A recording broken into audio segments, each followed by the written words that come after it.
Hello, कैसे हैं आप लोग। आई होप कि आप लोग अच्छे होंगे। आपकी जो स्टडी चल गई बहुत बेहतरीन चल गई। तो आज के क्लास में बात करने वाले हैं क्लास 12th के फिजिक्स को तमाम क्वेश्चन जो आपके फाइनल एग्जाम या सेंट ऑफ एग्जाम में पूछने वाला क्वेश्चन है। ठीक है, तो आप अच्छे तरीका से सारे क्वेश्चन को देखेंगे क्योंकि पूरा आपके बुक से गैस करके हमने क्वेश्चन लाया है बाबू। तो आप अच्छे तरीका से देखिएगा, कोई भी क्वेश्चन को छोड़ने का कोशिश मत कीजिएगा क्योंकि जितना क्वेश्चन कराएंगे आपके एग्जाम से रिलेटेड क्वेश्चन ही कराएंगे। ठीक है, और आज का क्लास जो है थोड़ा फास्ट होने वाला है बाबू क्योंकि इसके जस्ट बाद हम लोग केमिस्ट्री का क्लास कराने वाले हैं। तो आप अच्छे तरीका से जो है सारे क्वेश्चन को देखिएगा और थोड़ा सा हम लोग क्लास को आज फास्ट कराने वाले हैं। ठीक है ना, कोई भी क्वेश्चन पर इधर उधर का टाइम नहीं लेंगे और फटाफट करके हम लोग निकल जाएंगे। ठीक है ना, तो चलिएगा बिना टाइम का क्वेश्चन की तरफ बात करते हैं। इससे पहले क्लास को लाइक नहीं किया तो क्लास को लाइक करके चैनल को सब्सक्राइब कर लीजिएगा और जितने बच्चे व्हाट्सएप ग्रुप में नहीं जुड़े हैं और जुड़ना चाहते हैं तो डिस्क्रिप्शन में लिंक है, आप लोग जुड़ जाइएगा। ठीक है, चलिएगा यहां जो है 1 नंबर क्वेश्चन आ चुका है आपकी स्क्रीन पर। कहा जा रहा है ना बाबू, कहा जा रहा है कि अनन्य प्रेरकत्व का एसआई मात्रक क्या होता है, जल्दी बतलाइएगा। काफी ज्यादा मोस्ट इंपोर्टेंट क्वेश्चन है। तो आप कहिएगा सर हेनरी होता है, ऑप्शन सी हो जाएगा। अनन्य प्रेरकत्व का एसआई मात्रक जो होता है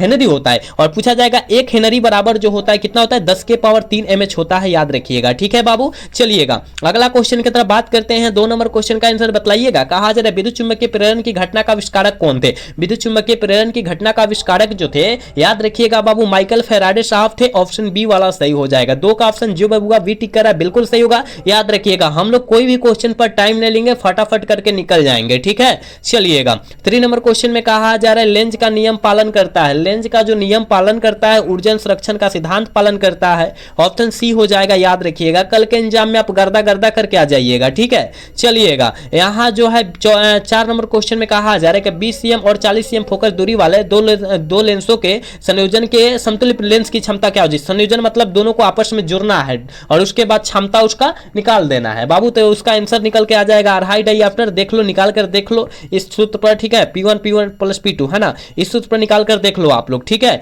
चलिएगा यहां जो है फोकस दूरी का मान दिया है तो F1 F2 रखिएगा। चलिएगा यहां जो है 5 नंबर क्वेश्चन में कहा जा रहा है कि वर्ष करे कि प्रकाश वर्ष का मान बराबर होता है। प्रकाश वर्ष का मान बराबर होता है किनके बराबर होता है, आप कहिएगा 9.46 × 10 के पावर 15 मीटर के बराबर होता है। ऑप्शन ए सही हो जाएगा। ठीक है, चलिएगा अगला क्वेश्चन 6 नंबर क्वेश्चन में कहा जा रहा है ना, प्रकाश के तरंग गति सिद्धांत के अनुसार प्रकाश के वर्ण का निर्णायक करता है। कौन करता है, जल्दी बतलाइएगा, जल्दी बतला दीजिएगा। आवृत्ति करता है, कहिएगा जी गुरुजी आवृत्ति करता है। ऑप्शन सी सही होगा। चलिएगा यहां 7 नंबर क्वेश्चन का आंसर जल्दी से कर दीजिए। कई बार आपके एग्जाम में आ चुका है। करे किसी बिंदु तत्व स्रोत से परिमित दूरी पर तरंगाग्र होता है। कैसा होता है तरंगाग्र, आप कहिएगा सर गोलाकार होता है। याद रखिएगा ऑप्शन ई वाला सही हो जाएगा। चलिएगा यहां जो है 8 नंबर क्वेश्चन में कहा जा रहा है पूर्ण आंतरिक प्रवर्तन की स्थिति में प्रवर्तन गुणांक का मान जो होता है वो कितना होता है। प्रवर्तन गुणांक का मान जो होता है 1 होता है बबुआ। ऑप्शन बी सही होगा 8 का, याद रखिएगा।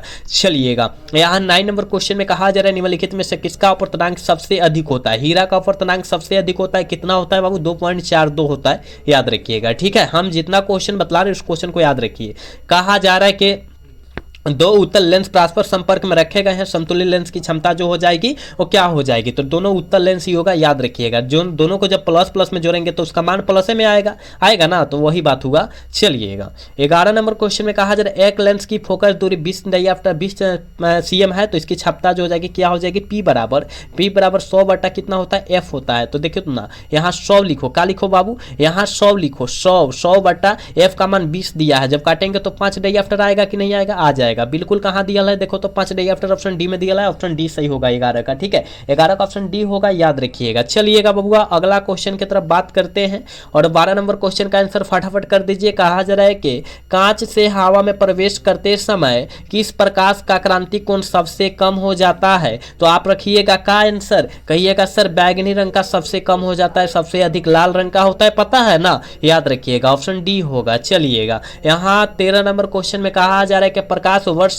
किस भौतिक राशि का मात्रक है। प्रकाश वर्ष किस भौतिक राशि का मात्रक होता है, तो दूरी का होता है। ठीक है, ऑप्शन ए हो जाएगा, याद रखिएगा। याद रखने का कोशिश कीजिएगा सारे क्वेश्चन को बबुआ। चलिएगा 14 नंबर क्वेश्चन में कहा जा रहा है समांतर सतह वाली कांच की पट्टिका की शक्ति जो होती है वो कितनी होती है, कहिएगा सर 0 होती है। ऑप्शन बी सही हो जाएगा। ठीक है, क्योंकि हमने पहले ही बोल दिया है कोई भी क्वेश्चन पर टाइम नहीं लेंगे, फटाफट करके निकल जाएंगे क्योंकि टाइम बहुत कम है। कहा जा रहा है पतले प्रिज्म द्वारा न्यूनतम विचलन व्यक्तिकरण कौन, डेल्टा एम होता है। डेल्टा एम का सूत्र पूछा जा रहा है, तो डेल्टा एम बराबर जो होता है बबुआ म्यू -1 इंटू ए होता है। कहीं दिया है क्या, देखो तो ऑप्शन सी में दिया है, ऑप्शन सी सही हो जाएगा। ठीक है, चलिएगा यहाँ जो है 16 नंबर क्वेश्चन में कहा जा रहा है कि कांच के लिए क्रांतिक कोण होता है। कांच के लिए क्रांतिक कोण लगभग जो होता है 42 डिग्री होता है।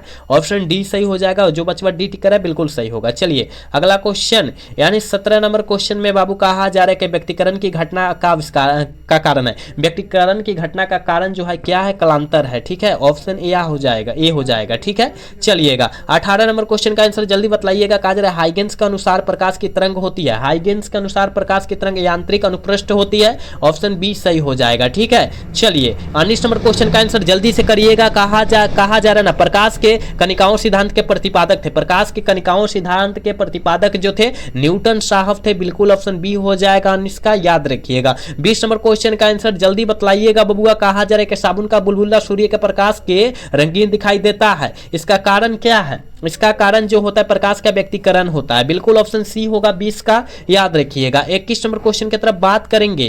कहा जा रहा है कि जब प्रकाश की विकिरण किरण एक अवरोध के किनारों में मुड़ती है तो यह क्रिया क्या कहलाती है, तो यह क्रिया जो कहलाती है वो विवर्तन कहलाती है। बिल्कुल ऑप्शन बी हो जाएगा। 21 का ऑप्शन जो बच्चा बी टिक करा बिल्कुल सही होगा, याद रखिएगा। बाबू आप लोग सारे क्वेश्चन को याद रखिएगा, कोई भी क्वेश्चन को मत छोड़िएगा, क्योंकि आपके एग्जाम से रिलेटेड पूरा क्वेश्चन हम बतला रहे हैं। ठीक है, कहा जा रहा है जीवाश्म की आयु पता किया जाता है, तो जीवाश्म की आयु जो होता है कार्बन डेटिंग से किया जाता है। बिल्कुल जो बच्चा ऑप्शन ए टिक करा है बिल्कुल सही होगा। ठीक है, चलिएगा 23 नंबर क्वेश्चन में कहा जा रहा है ना, कहा जा रहा है समतल ध्रुवित प्रकाश के कंपन होते हैं। क्या कंपन होते हैं, तो आप कहिएगा केवल एक दिशा में कंपन होते हैं। ऑप्शन बी वाला सही होगा, याद रखना है आपको। चलिएगा यहाँ 24 नंबर क्वेश्चन में बाबू कहा जा रहा है निम्नलिखित में से किस भौतिक राशि का पुनर्विवर्तन प्रकाश का व्यक्तिकरण से होता है। प्रकाश का व्यक्तिकरण से होता है, आप कहिएगा तीव्रता, विद्युत क्षेत्र की तीव्रता का होता है। बिल्कुल ऑप्शन बी होगा। चलिएगा नेक्स्ट क्वेश्चन,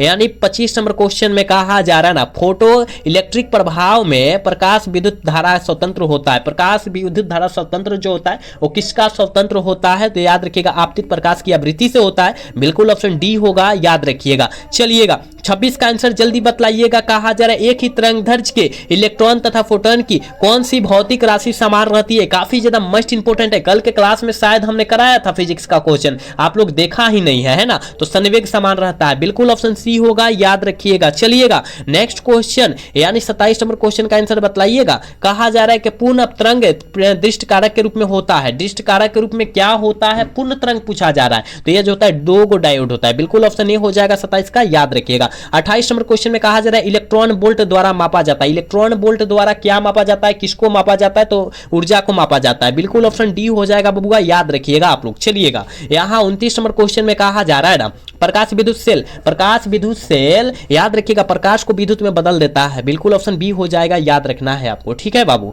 चलिएगा 30 नंबर क्वेश्चन में कहा जा रहा है निम्न में से किस धातु का कहा जा रहा है विद्युतीय कार्यफलन न्यूनतम होता है। विद्युतीय कार्यफलन जो होता है बाबू न्यूनतम होता है। आप कहिएगा ना गुरुजी हमको पता है, किसका होता है, किसका होता है, कहिएगा सर सोडियम का होता है। बिल्कुल ऑप्शन डी हो जाएगा। कई बार ये सारे क्वेश्चन आ चुका है आपके एग्जाम में, याद रखिएगा।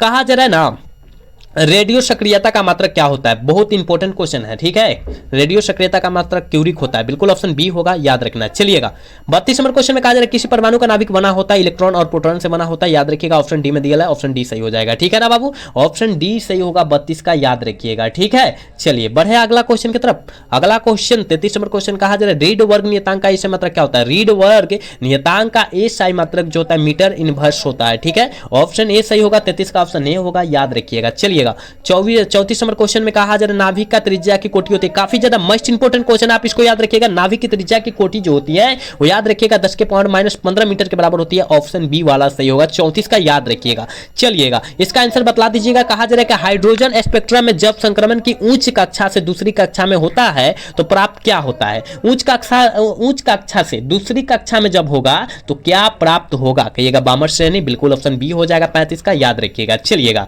36 नंबर क्वेश्चन क्वेश्चन में कहा जा रहा है ना, सूर्य के प्रकाश का स्पेक्ट्रम होता है, सूर्य के प्रकाश का स्पेक्ट्रम जो होता है सतत होता है, ठीक है, सतत होता है। ऑप्शन ए में दिया है, ऑप्शन ए वाला सही होगा बाबू, 36 का ऑप्शन ए होगा, याद रखिएगा। चलिएगा अगला क्वेश्चन 37 नंबर क्वेश्चन में कहा जा रहा है निम्नलिखित में से किसके लिए भेदन क्षमता महत्व होता है, महत्तम होता है, किसके लिए भेदन क्षमता जो होता है महत्तम होता है, तो याद रखिएगा गामा किरणों के लिए, बिल्कुल ऑप्शन डी होगा बाबू, याद रखिएगा। जितने बच्चे क्लास को देख रहे हैं ना, सारे बच्चे से बाबू रिक्वेस्ट है कि आप लोग क्लास को लाइक करके चैनल को सब्सक्राइब कर लीजिए, क्योंकि आप सभी के लिए हम लोग काफी ज्यादा मेहनत करते हैं, लेकिन आप लोग जो है क्लास को लाइक नहीं करते, तो आपसे रिक्वेस्ट है कि बाबू आप क्लास को लाइक कीजिए सारे बच्चे, ठीक है ना। चलिएगा अगला क्वेश्चन की तरफ बात करते हैं। 38 नंबर क्वेश्चन में कहा जा रहा है कि नाभिक की अभिक्रिया से सुरक्षित रहता है, नाभिक की अभिक्रिया से सुरक्षित क्या जो रहता है वो क्या रहता है बाबू, आप कहिएगा सर हमको पता है, जो रहता है आवेश भी रहता है, संवेग भी रहता है, कोणीय संवेग भी रहता है, ऑप्शन डी हो जाएगा, ऑल ऑफ दीज हो जाएगा, ठीक है। चलिएगा 39 नंबर क्वेश्चन का आंसर जल्दी बताइएगा। कहा जा रहा है कि किसी अर्धचालक का तापमान गुणांक का मान होता है, किसी अर्धचालक का तापमान का गुणांक जो होता है बबुआ वो याद रखिएगा ऋणात्मक होता है, निगेटिव होता है, ठीक है, ऑप्शन बी होगा। चलिए 40 का आंसर बताइएगा, काफी ज्यादा मोस्ट इंपोर्टेंट है। कहा जा रहा है कि यदि किसी तर्क द्वारा निर्माण का गामा y बराबर y का मान उसके दोनों निवेशों के गुना है ना, गुना है, गुना a डॉट b है ना, और बराबर में गामा कर है ना, याद रखिएगा भाई। कह प्राप्त हो सकता है उसके द्वारा, ठीक है, उसके द्वारा क्या प्राप्त हो सकता है, 2024 में यह क्वेश्चन आ चुका है, याद रखिएगा। तो याद रखिएगा ये जो होता है ना, ये जो होता है एंड गेट का व्यंजक होता है, ठीक है ना, ये जो है बुलियन व्यंजक जो होता है एंड गेट का होता है। अगर यही जा एन डी, ठीक है ना, एन डी, ठीक है, लगा दे तो ए डॉट, याद रखिएगा ए डॉट बी के पावर बार बराबर वाई हो जाता है, इसका बुलियन व्यंजक होता है, ठीक है बाबू, याद रखिएगा। चलिए बढ़े अगला क्वेश्चन।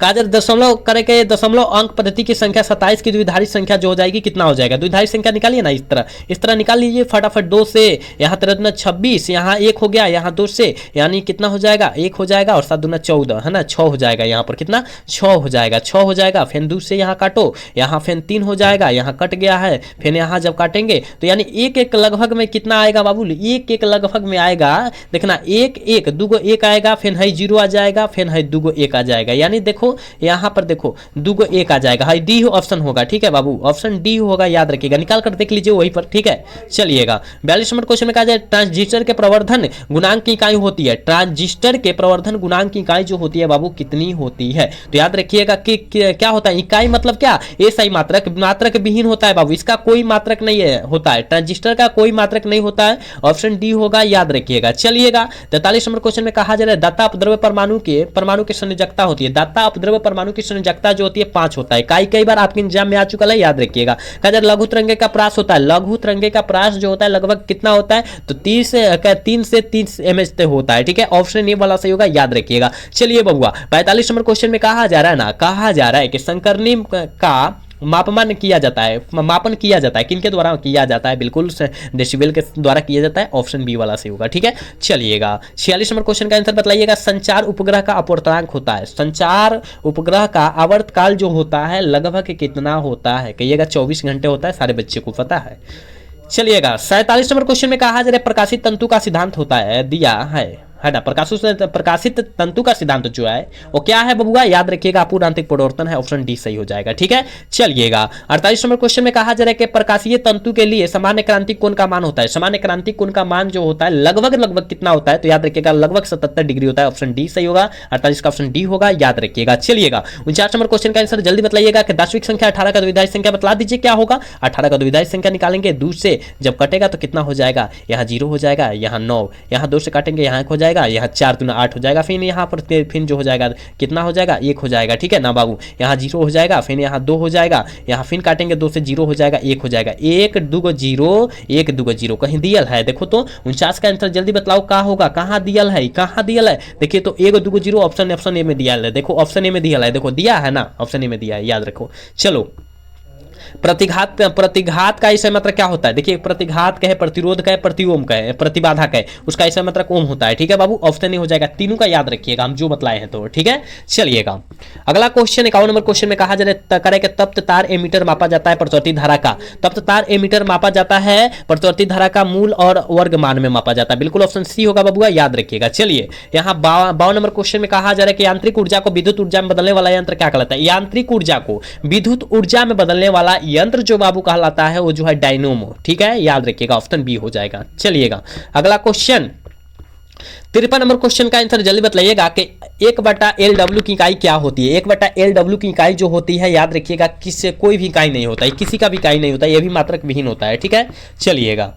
कहा जाए ध्रुव प्रबलक का एसआई मात्रक क्या होता है। ध्रुव प्रबलक का एसआई मात्रक जो होता है बबुआ क्या होता है, इसका आंसर जो हो जाएगा एम्पियर मीटर। ठीक है, ऑप्शन सी में दिया, ऑप्शन सी सही होगा। चलिएगा 55 नंबर क्वेश्चन में कहा जा रहा है चुंबकीय फ्लक्स का एसआई मात्रक क्या होता है। चुंबकीय फ्लक्स का एसआई मात्रक जो होता है वेबर होता है, इसे डब्ल्यू से सूचित करते हैं, याद रखिएगा। ठीक है, चलिएगा। कहा जा रहा है किसी चुंबक का चुंबकीय आघूर्ण होता है, बाबू जल्दी बताइएगा किसी चुंबक का चुंबकीय आघूर्ण जो होता है कौन सा राशि होता है। अदिश राशि, सदिश राशि क्या होता है आप कहिएगा गुरुजी हमको पता है, ये सदिश राशि का उदाहरण है, ऑप्शन बी सही हो जाएगा। ठीक है, चलिएगा। यहाँ 57 नंबर क्वेश्चन में कहा जा रहा है पृथ्वी के चुंबकीय ध्रुव का नमन कोण का मान जो होता है कितना डिग्री का होता है, जल्दी बतला दीजिएगा। 57 का आंसर क्या होने वाला है, कहिएगा सर 90 डिग्री। नमन कोण 90 डिग्री का है ना, नमन कोण 90 डिग्री, ऑप्शन डी सही हो जाएगा। कल के क्लास में क्वेश्चन आया भी था। कहा जा रहा है कि धातु के बने किसी गोलक के चुंबकीय क्षेत्र दोलन कराने के उसके दोलन गति जो होती है वो कैसी होती है, तो याद रखिएगा बाबू वो जो है अमंदित होती है, ऑप्शन बी सही हो जाएगा। ठीक है, 58 का ऑप्शन बी होगा, याद रखिएगा। चलिएगा अगला क्वेश्चन यानी 59 नंबर क्वेश्चन में कहा जा रहा है कि कार्बन प्रतिरोध का कलर कोड का लाल रंग का कोड जो होता है कितना होता है, एक ट्रिक बतलाए थे बीबी रोय जीबी वाला, यानी रोय आर कहाँ है 3 पर 2 पर है, क्या पर है बाबू 2 पर है, 0 से शुरू कीजिएगा, 0 1 2। ठीक है ना, तो आर मतलब रेड होता है, तो 2 कहाँ दिया है, ऑप्शन क्या में दिया है देखो तो ऑप्शन बी में दिया है, ऑप्शन बी सही हो जाएगा। इस ट्रिक से निकाल लीजिएगा आप लोग। ठीक है, कहा जा रहा है कि सौर सेल पैनल का उपयोग किया जाता है। सौर सेल पैनल का उपयोग किसके लिए किया जाता है, जल्दी बतलाइएगा। 60 का आंसर जल्दी बतला दीजिए बाबू क्या होगा, तो याद रखिएगा एक कृत्रिम उपग्रह के लिए किया जाता है, बिल्कुल ऑप्शन ए सही होगा। ठीक है, चलिएगा नेक्स्ट क्वेश्चन की तरफ बात करते हैं। यानी 61 नंबर क्वेश्चन में कहा जा रहा है कि विद्युत तंत्र में जिस तत्व का व्यवहार किया जाता है वह तत्व का नाम बतला दीजिए, क्या होने वाला है बाबू, आप कहिएगा नाइक्रोम, बिल्कुल ऑप्शन डी होगा। ठीक है, चलिएगा नेक्स्ट क्वेश्चन 62 नंबर क्वेश्चन में कहा जा रहा है कि एक विद्युत परिपथ में विभवांतर मापा जाता है। विभवांतर को जो मापा जाता है ना वो याद रखिएगा वोल्ट मीटर से मापा जाता है, बिल्कुल ऑप्शन बी होगा, याद रखिएगा। चलिएगा 63 नंबर क्वेश्चन में कहा जा रहा है किलोवाट घंटा का मात्रक होता है। किलोवाट घंटा जो होता है वो किसका मात्रक होता है बाबू, जल्दी बतलाने का कोशिश कीजिएगा। किलोवाट घंटा जो मात्रक होता है ऊर्जा का मात्रक होता है, बिल्कुल ऑप्शन बी होगा, याद रखिएगा आप लोग। ठीक है, चलिएगा इसका आंसर बतलाने का कोशिश कीजिएगा। कहा जा रहा है ना कि विद्युत धारिता के लिए कौन सा मात्रक सही है, विद्युत धारिता के लिए कौन सा मात्रक जो है सही है, याद रखिएगा फैराडे। ठीक है, ऑप्शन सी करेक्ट हो जाएगा। चलिए 65 नंबर क्वेश्चन में कहा जा रहा है ना विद्युत क्षेत्र की तीव्रता है, विद्युत क्षेत्र की तीव्रता क्या होती है, सदिश राशि होता है। ठीक है, ऑप्शन ए सही होगा। 65 का ऑप्शन जो बचवा ए टिक करा बिल्कुल सही होगा, याद रखिएगा आप लोग। चलिएगा अगला क्वेश्चन 66 नंबर क्वेश्चन में कहा जा रहा है किसी धातु का परावैद्युतांक होता है, किसी धातु का परावैद्युतांक जो होता है अनंत होता है, ऑप्शन डी सही हो जाएगा। ठीक है, चलिएगा यहां 67 नंबर क्वेश्चन में कहा जा रहा है किसी वस्तु का परावैद्युतांक स्थिरांक हमेशा जो होता है वो कितना से अधिक होता है, तो 1 से अधिक होता है। ठीक है, ऑप्शन सी करेक्ट हो जाएगा, याद रखना है। चलिए इसका आंसर बतलाइएगा। कहा जा रहा है किसी विद्युतीय क्षेत्र का करे के चालक को रखने पर उसके भीतर के चुंबकीय क्षेत्र का मान जो होता है वो याद रखिएगा 0 हो जाता है, भीतर का पूछा जा रहा है इसलिए 0 होगा। ठीक है, 68 का ऑप्शन सी करेक्ट हो जाएगा। चलिएगा 69 नंबर क्वेश्चन काफी ज्यादा मोस्ट इंपोर्टेंट है। विद्युत गतिशीलता का ऐसा मात्रक जो होता है क्या होता है, विद्युतशीलता का ऐसा मात्रक जो होता है याद रखिएगा ये वाला ऑप्शन, ये वाला में दिया है, ऑप्शन ए वाला सही हो जाता है। ठीक है, चलिएगा 70 नंबर क्वेश्चन है और आज के क्लास के लास्ट क्वेश्चन है। कहा जा रहा है प्रति इकाई आवेश पर लगने वाले बल को कहते हैं, प्रति इकाई आवेश पर लगने वाले बल को हम लोग क्या कहते हैं, विद्युत क्षेत्र की तीव्रता कहते हैं, ऑप्शन सी वाला सही हो जाएगा। ठीक है ना बाबू, हमने फिजिक्स का मात्र 70 क्वेश्चन बतलाया, लेकिन आपके एग्जाम के लिए और सेंटअप एग्जाम के लिए दोनों के लिए काफी ज्यादा मस्ट क्वेश्चन कराया, तो आप लोग अच्छे तरीके से देखिएगा, कोई भी क्वेश्चन को मिस मत कीजिएगा, क्योंकि जितना क्वेश्चन लाया गया पूरा गैस क्वेश्चन है। ठीक है ना, तो आज का क्लास जो है कैसा लगा, अगर अच्छा लगा होगा तो चैनल को सब्सक्राइब और वीडियो को लाइक ना भूलिएगा। मिलेंगे अगला सेशन में। जय हिंद, जय भारत, टाटा बाय बाय।